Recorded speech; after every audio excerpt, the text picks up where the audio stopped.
To the shore. सेठी साहब अब सवाल शामिल कर लेते हैं। शांगला से एक क्वेश्चन आया है और वक्त हमारे पास मुख्तसर होगा। फजल हादी साहब, हमने जितने भी फॉरेन लोन्स लिए हुए हैं और अब हर साल बजट में हमारी मईशत का जो 50% पैसा है वो हम सिर्फ सूद के तौर पर देते हैं। जैसा कि पिछले साल का जो बजट था हमारा 18,500 अरब का, उसमें तो 9,500 अरब तो हमने सिर्फ सूद का पैसा दिया फॉरेन लोन्स के ऊपर, और बाकी जो पैसा हमारे पास बचा तो हमने अपने इदारों के ऊपर लगा दिया।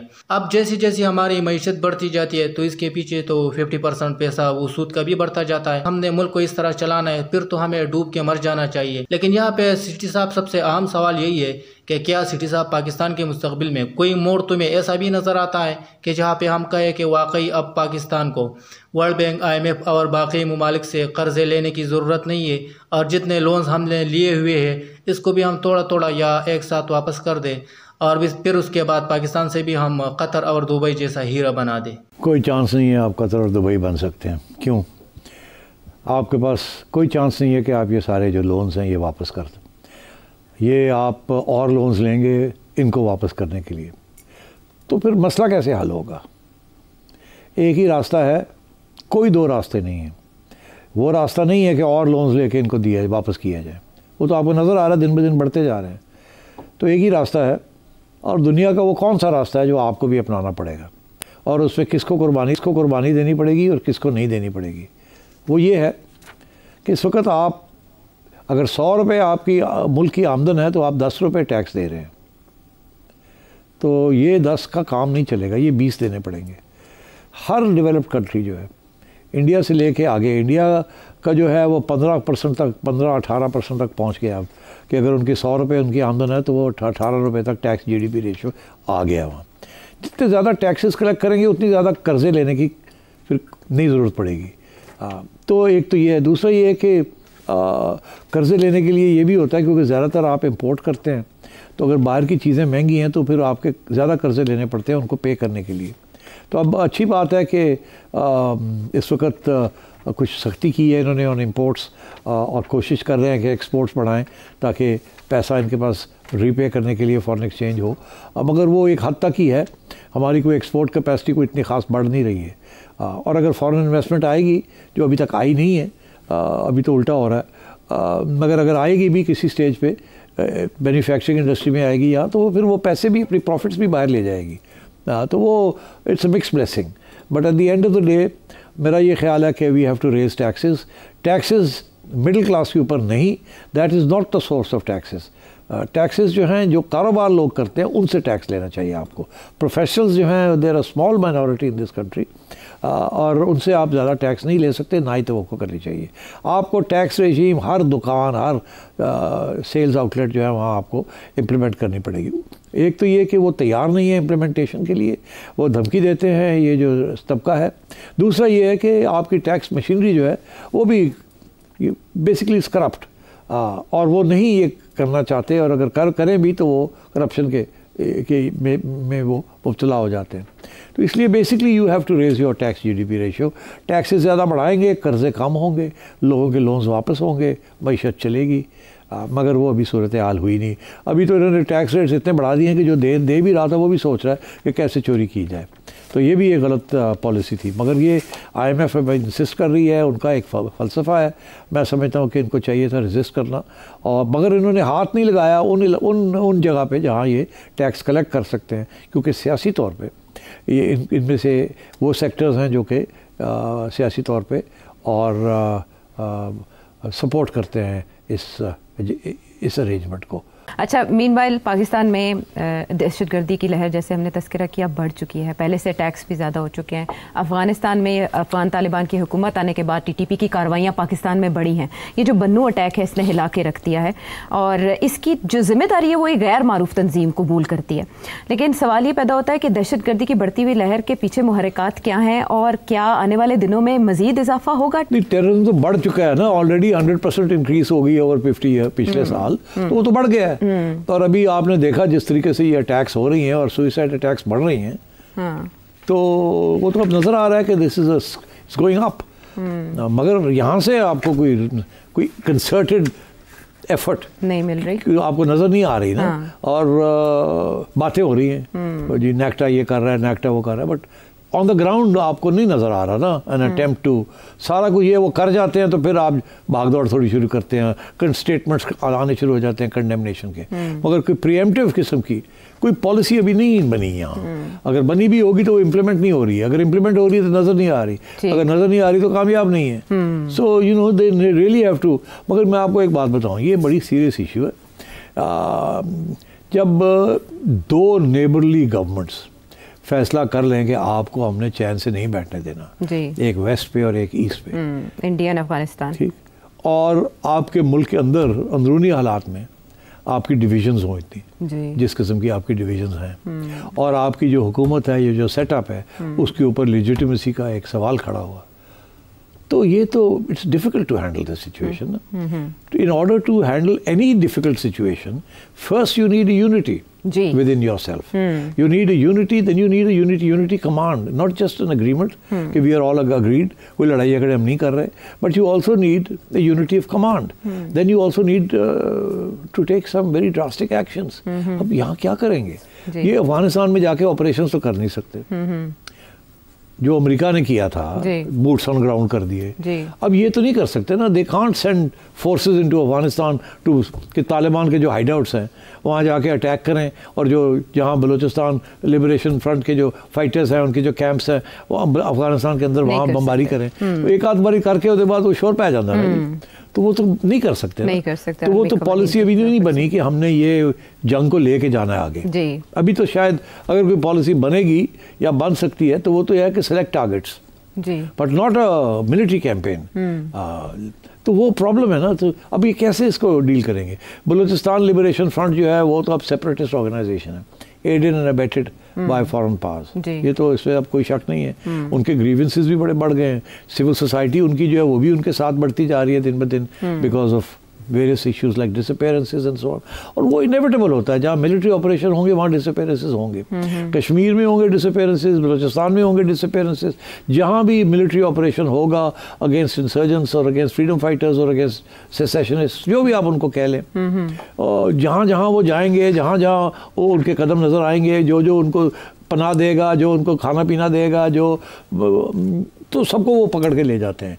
This happens everywhere where there are military operations. That's why वो कहते हैं ना कि जहाँ मिलिट्री ऑपरेशन हो रहे हो वहाँ मार्शल लॉ होता है, वहाँ बहुत सी ऐसी चीज़, वहाँ नॉर्मल कानून नहीं चलता। हाँ, देखिए ना, एक बंदा है, उसका चौथा रिश्तेदार जो है वो बलूचिस्तान लिबरेशन आर्मी का बंदा है, वो ऑपरेशन करने आया with a group of people.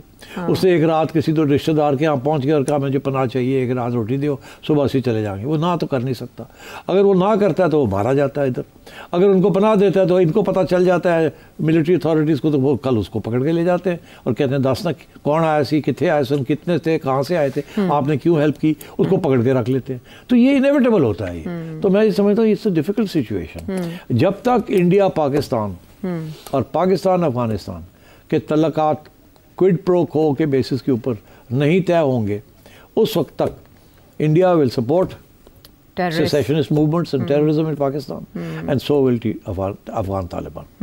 So this is why it requires a very major shift in strategic thinking. Right. But मेरा ख्याल है कि हमारे लिए बड़े प्रॉब्लम्स हैं, हमारी सारी ट्रेनिंग ही ऐसी हुई हुई है कि हम मेजर स्ट्रेटेजिक शिफ्ट्स नहीं कर पाते, बिकॉज उसके लिए जिस किस्म की डोमेस्टिक स्ट्रेंथ और यूनिटी चाहिए, और with in the forces also, because 70 साल से एक बात सिखाई जा रही थी, और अब उसको आप चेंज करें तो कि जी हमने तो इंडिया के साथ अमन करना है और हम कश्मीर छोड़ रहे हैं और वो बलूचिस्तान छोड़ देंगे, ये कौन कहेगा? It's too late for this. ये तो इसलिए ये अनफॉर्चुनेटली ये this will and up in a more difficult situation. और हमेशा जो इनकलाबी किस्म की फैसले होते हैं वो एक डिफ़िकल्ट सिचुएशन होती है, इम्पॉसिबल सिचुएशन होती है, जहाँ वो लॉ ऑफ नेसेसिटी जो है वो प्रिवेल करता है कि और कोई चारा नहीं था तो ये करना पड़ा।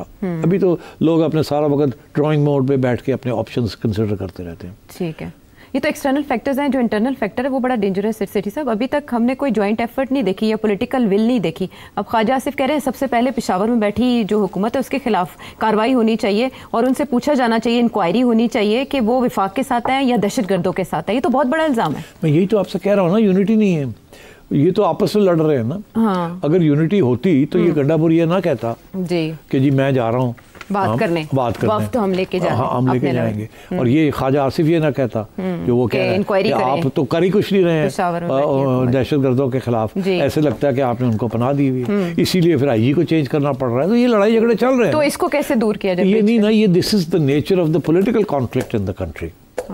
ये है वो प्रॉब्लम पॉलिटिकल कॉन्फ्लिक्ट का, ये है वो फॉल्ट लाइन जिसकी वजह से हमारा मुल्क सफर कर रहा है और दहशतगर्दी की लहर बढ़ती जा रही है। होनी चाहिए ना, सेटलमेंट होनी चाहिए। तो ये सेटलमेंट जो है basically this has to be between the establishment and Imran Khan PTI. American president Donald Trump, उनकी पॉलिसीज का हर जगह चर्चा है और कुछ ट्रैवल बैन उसके लिए उन्होंने तजावीज़ तलब कर ली है, जल्दी बैन लगने लगा और उसमें सर फहरिस्त अफगानिस्तान और पाकिस्तान का नाम कोट किया जा रहा है सोर्सेज से।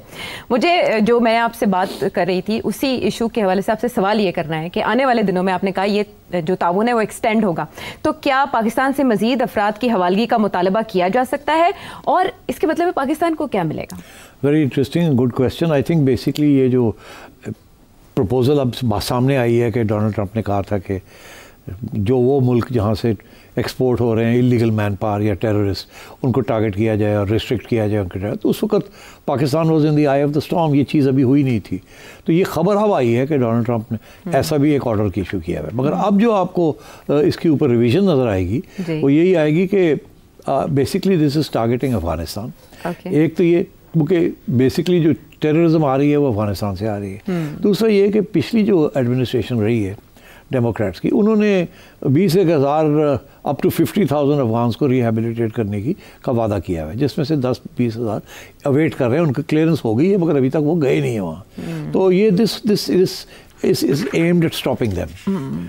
अच्छा, अब पाकिस्तान, क्योंकि उनमें से बहुत से जो हैं वो पाकिस्तान में रीसेटल हो गए हैं और यही पाकिस्तान का रोना है कि आपने हमें कहा था कि इनको रख लें थोड़ी देर के लिए और इनके हमें वीज़े शीज़े हम कर रहे हैं, फिर ये चले जाएंगे, ठीक, मगर वो भी गए नहीं, वो इंतज़ार में बैठे हुए हैं कि जाएंगे। तो पाकिस्तान भी प्रेशर डाल रहा था अमेरिका के ऊपर कि भाई ये आपने हमें कहा था कि इनको टेम्प्रेरी रेजिडेंस दे दें, हमने दे दिया है, अब साल से ज़्यादा हो गया और आप अभी तक you have taken them more than 4 years 3 years, तो ये इनको लें आप।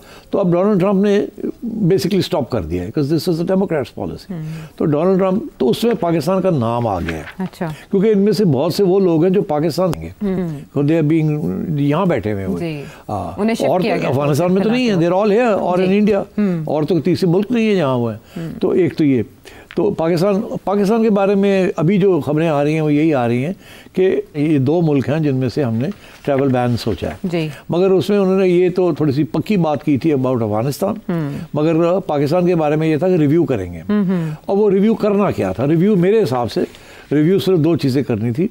एक ये इलीगल इमिग्रेंट्स नॉट टेररिस्ट्स। अच्छा।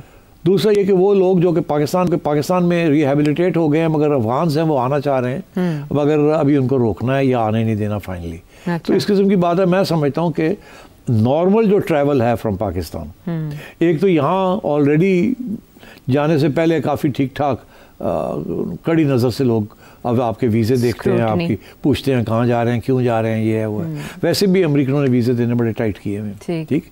तो एक तो ये, फिर ये कि वहाँ जब पहुँचते हैं तो वहाँ वैसे ही वो आपको अलग कर देते हैं। आप अफगानिस्तान से हों या पाकिस्तान से हों तो वो आपके ऊपर वैसे ही एक डबल किस्म की नज़र होती है। वीज़ा की क्वालिटी क्या है, क्या करने आए हैं, पहले आए थे, नहीं आए थे, कहाँ रहेंगे, अच्छा। टिकट दिखाएं अपना, ये सारी बातें अब होती हैं, हाँ, unless you are an American national. और अब तो ग्रीन कार्ड होल्डर्स जो हैं उनको भी गौर से वो देख रहे हैं जेन्युइनली, इंडिया से हो, पाकिस्तान से हो, जहाँ भी हो, अगर आप ग्रीन कार्ड होल्डर हैं और आप अमेरिका के बाहर गए हैं और वापस आ रहे हैं और आप इन इलाकों में से हैं जहाँ से इलीगल इमिग्रेशन हो रही है, लोग नाजायज़ फ़ायदा उठा रहे हैं। For example green card holders जो है वो अपने डिपेंडेंट्स को बुला लेते हैं, ये कर लेते हैं, वो कर लेते हैं, उनको स्पॉन्सर कर लेते हैं। तो इस चीज़ के ऊपर डोनाल्ड ट्रंप ने पॉलिसी बड़ी क्लियर कर दी है कि they are not welcome.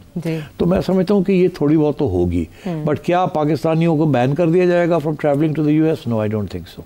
Okay, अच्छा, जो ये अरेस्ट है ये तो मिलिट्री लेवल पे कॉपरेशन की निशानी है। सिविलियन गवर्नमेंट के साथ माजी में भी रब्ता नहीं हो सका, फ़ोन कॉल नहीं आई, लेकिन इस ऐलान के बाद, इस खिताब में शुक्रिया अदा करने के बाद शहबाज शरीफ साहब का जवाबी इजहार तशक्कुर और इसहाक डार साहब के साथ भी नेशनल सिक्योरिटी एडवाइज़र का रब्ता, इस हुकूमत के लिए ये अनएक्सपेक्टेड ठंडी हवा का झोंका या इंश्योरेंस पॉलिसी समझे मोहतात होने की ज़रूरत है या खुश होने की? नहीं, जाहिर है ये एक्सपेक्टेड तो नहीं था। अच्छा, पहले तो परेशान थे, इसमें कोई शक नहीं है कि ये काफ़ी ब्लो बैक आ रहा है, ट्रंप को ट्वीट ही ना कर दे, ऐसी बात ही ना कर दे, प्रेशर ही ना पड़ जाए हमारे ऊपर। मगर मेरा ख्याल है जब से ट्रंप साहब आए हैं और जिस किस्म की बातें उन्होंने शुरू की हैं कि यूक्रेन के बारे में, तो मेरा ख्याल है यहाँ इनका ये ख्याल था कि अब मौका मिल रहा है हमें। और जब ये बात आई यार, ये अब समझ आ रही है ना, ये तो जनवरी की बात है, जनवरी फरवरी की बात है, 1.5 महीना हो गया है इसके ऊपर काम हो रहा है। तो मेरा ख्याल उसके बाद काफ़ी कॉन्फिडेंस आ गया होगा कि now we going to start working together again. मगर ये मैंने फिर से आपसे कहूँगा कि इसकी कोई परमानेंट नहीं वैल्यू। अच्छा। ये किसी वक्त भी कोई और भी इशू हो सकता है जिसके साथ डोनाल्ड ट्रंप आपके ऊपर फिर कुछ ना कुछ कह दे जिसके साथ आप परेशान हो जाएं। But right now I don't think इस किस्म की कोई चीज़ है एजेंडे पे जो कि गड़बड़ कर सकती है। अलबत्ता ये है कि और ऐसे इश्यूज़ हैं जहां इनको और रिलीफ मिल सकती है। ओके, लेकिन मैंने आपसे पूछा कि क्या मजीद अफराद की हवालगी का मुतालबा हो सकता है पाकिस्तान से, और पाकिस्तान को क्या मिलेगा बदले में? मिलेगा क्या? आपको IMF नहीं मिल गया? आपका IMF मिल गया आपको IMF? You know IMF program can come to Pakistan without the approval of the American administration. और अब नई एडमिनिस्ट्रेशन आई है, अब रिव्यू चीज़ें चल रही हैं। मेरा ख्याल है कि अब IMF इतना टफ नहीं होगा जितना पहले था। और पहले भी ओके मिल गया था फ्रॉम द बाइडेन एडमिनिस्ट्रेशन, और टफ कि आप टफ रहे और मगर लेट डाउन नहीं करना। We can't afford to allow Pakistan to default. और मेरा ख्याल है ये भी एडमिनिस्ट्रेशन की यही पॉलिसी होगी कि पाकिस्तान को डिस्टेबलाइज नहीं करना। ये नहीं कि पाकिस्तान को रिवॉर्ड देना है, कोई ज़रूरत नहीं रिवॉर्ड देने की, मगर डिस्टेबलाइज करने की कोई ज़रूरत नहीं है। Retain relationship especially since Afghanistan remains relevant, एक as a source of terrorism from by the IS and second as a source of weapons which America wants back. So I think at some stage or the other Pakistani diplomacy and military assistance will be required by the Americans. तो अब पाकिस्तान तहरीक इंसाफ जिनको Donald Trump से उम्मीदें थी, अब उनके पास क्या option है इसके बाद? नहीं, उनके पास पहले भी ये ऑप्शन नहीं थी। डोनाल्ड ट्रंप ने कभी भी उस लेवल पे नहीं जाना था जहां उसने पाकिस्तान की मिलिट्री एस्टैब्लिशमेंट को कहना कि इमरान खान को छोड़ो। ये तो हो ही नहीं सकता था, ये तो पॉसिबल ही नहीं है, ऐसे होता नहीं है। अच्छा। अलबत्ता ये ज़रूर है कि इस किस्म का प्रेशर पड़ सकता था कि हमारे ऊपर बड़ा प्रेशर है कि आप थोड़े बहुत जमहूरियत रिस्टोर करें, कुछ कानून ठीक करें, जुडिशरी को थोड़ा बहुत इंडिपेंडेंस करें, ह्यूमन राइट्स रिकॉर्ड ठीक करें, कोशिश करें कि आपके जो सियासी इश्यूज़ हैं इनको रिजॉल्व किया जाए। इस किस्म की बात चल सकती थी, मगर ये बातें फिर बंदा ड्रैग ऑन होती है, ये कोई इमीडिएट रिलीफ नहीं होती। मगर ये है कि आई डोंट थिंक वो अब प्रेशर उस किस्म का आएगा फ्रॉम द अमेरिकन्स। अब इन्होंने they are going to re establish business relationship between the security establishments of America and Pakistan. यानी पाकिस्तान की पोजीशन मुस्तहकम हुई है इस ऑपरेशन, मतलब कमज़ोर नहीं होगी, मुस्तहकम हो सकती है या नहीं हो सकती। I can't say. Donald Trump is a unpredictable character. आज वो आपकी तारीफ़ कर गया, कल को फिर वो कोई ऐसी बात कर देगा जिसके साथ PTI कैंप के अंदर लुड़ियाँ पहनी शुरू हो जाएंगी, यहाँ परेशानी हो जाएगी। मगर मेरा अपना एनालिसिस ये है कि लुड़ियाँ अपनी जगह थे, परेशानी अपनी जगह थे, मगर डोनाल्ड ट्रंप ने इस हुकूमत को डिस्टेबलाइज नहीं करना किसी स्टेज पे भी। ठीक है, that's the final word about this.